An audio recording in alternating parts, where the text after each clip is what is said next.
notice anything about this fridge, there's no Coke, Fanta or Sprite, and that's a very deliberate choice. Many people taking part in the Palestinian-led boycott divestment scheme, which is a movement that lists brands that supporters of Palestinians are discouraged from buying from because they have some sort of tie to Israel according to BDS, whether it's donating money or associating with certain people. It's hard to tell how much of a financial impact this movement makes on brands, but organisers say changing sentiment among customers is powerful in itself.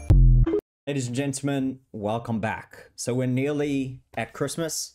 I'm very excited, very keen for a holiday, even though I only get one day off. But anyway, let's get into this one here. So I wanted to show you, like, this is one of the videos that's made its rounds. I've seen it a couple days ago. So this one here, to me, we'll watch the video and then we'll kind of have a little of a breakdown on it. And we'll have a bit of a chat. And then I'll also have this video to show you as well, which is the ABC, which is mostly funded by taxpayers in Australia, promoting a story that shows you a way for you to not support Jewish businesses. So this is actually tax funded. Okay. And let's quickly watch this one here. Before we do, if you do like the video, please leave a like. It helps support the channel. Comment as well. Let me know what you think about this person here, which is just a joke. And then also what you think about the story. And please subscribe as well. Most of the viewers aren't subscribed.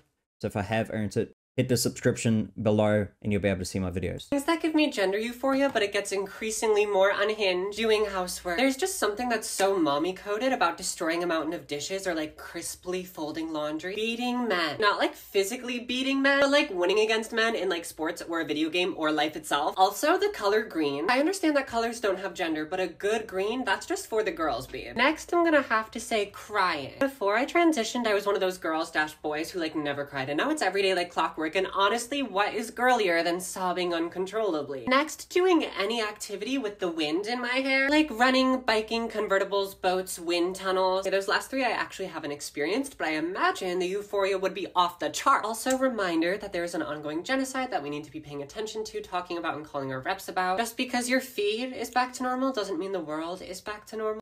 So there's so much to break down, but look, I'll break it down to this. A lot of people said that this shouldn't be allowed. Person like this shouldn't be allowed to say this stuff.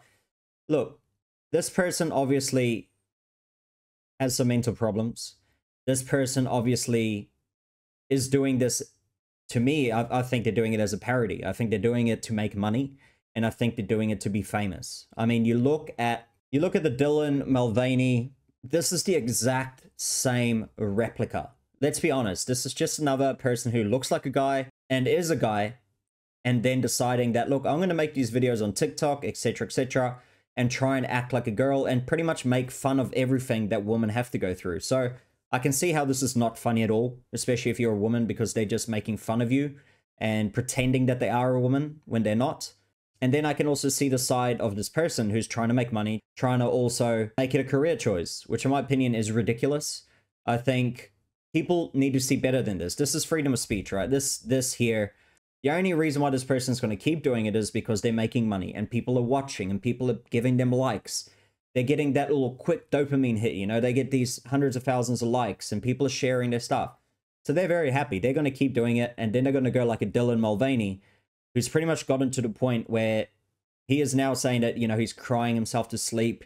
He's got all these threats, all this type of stuff. So someone cashing in on a money grab because people are dumb enough to watch this and give them money.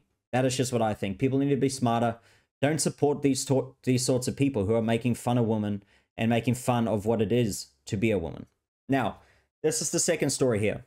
As you can see, Australian news channel ABC News, which is mostly funded by taxpayers. I mean, predominantly owned and run by the government pretty much. Okay, so this is pretty much, they agree with everything that they post. Okay, gives a platform to an anti-Semitic Muslim activists, encouraging Australians to boycott Jewish-owned businesses. Look, if this person was doing it not with the ABC, that's the ABC logo right there. So if they weren't actually doing it from a government-funded news station or even a public news station, or one of the main ones in our country, then I wouldn't care. I mean, it's your freedom of choice. If you don't want to go support a business, it's your choice. Even albeit anti-Semitic reason, that's your choice. You can do it. I mean, there's people that boycott certain things because it is run by a trans person, or people that overtly support the trans movement, all that type of stuff. So it's your choice. like I said, but if you're being paid by us, the taxpayers, and you're supposed to give us news, you're not allowed to make division between the country. You're not gonna get my money and you go and say, I don't want you to go and support a Jewish business because they are fighting over in Israel. That's not how this works. You don't get to use our money and pay this reporter that. That is mismanagement of funds, and I believe they should be held accountable. They need to take this down. They need to put an apology up, and this person, to me, should either be put on permanent leave or be fired. Because to be so anti-Semitic for government paid, it's not on. And if it was the other way around, where if there was a Jewish person coming out and being paid by us as the government and ABC News, can't come out and say, you're not allowed to go shop at Muslim businesses, or you're not allowed to go shop at Christian businesses just because of our beliefs. You're not allowed to do that. That is just ridiculous. And if they were going to do that, they need to say this is in a whole opinion piece. Do you notice anything about this fridge? There's no Coke, Fanta or Sprite, and that's a very deliberate choice. I've worked out that I was spending close to 40 to 50 grand a year on just Israeli and American products. I've been in the boycotting of those products now for just under 2 months. Oz is one of many people taking part in the Palestinian-led boycott divestment scheme, which is a movement that lists brands that supporters of Palestinians are discouraged from buying from because they have some sort of tie to Israel, according to BDS, whether it's donating money or associating with certain people. The BDS site says Coca-Cola operates a factory in Adarat, an Israeli settlement considered illegal under international law. And since October 7, there's been a lot more talk around BDS, and organisers say it makes a difference, with Puma, which has been on the BDS list since 2018, recently dropping their sponsorship of the Israeli soccer team. But Puma says that decision was unrelated to the war and was made back in 2022. As for Coca-Cola, you can see there was a big drop in their stock market price around October, but it's since gone up. A lot of people say boycotting doesn't work. Boycotting is actually extremely important. The only way to fight money is with money. So it's hard to tell how much of a financial impact this movement makes on brands, but organisers say changing sentiment among customers is powerful in itself. It's just such dribble, isn't it? Like, I mean, yeah, that's your belief. You're allowed to believe what you want. Freedom of speech. You do your own thing. If you don't want to support the businesses, go ahead. But don't go and put it on ABC News. You can see it. It's literally on the ABC News Australia TikTok, their whole channel.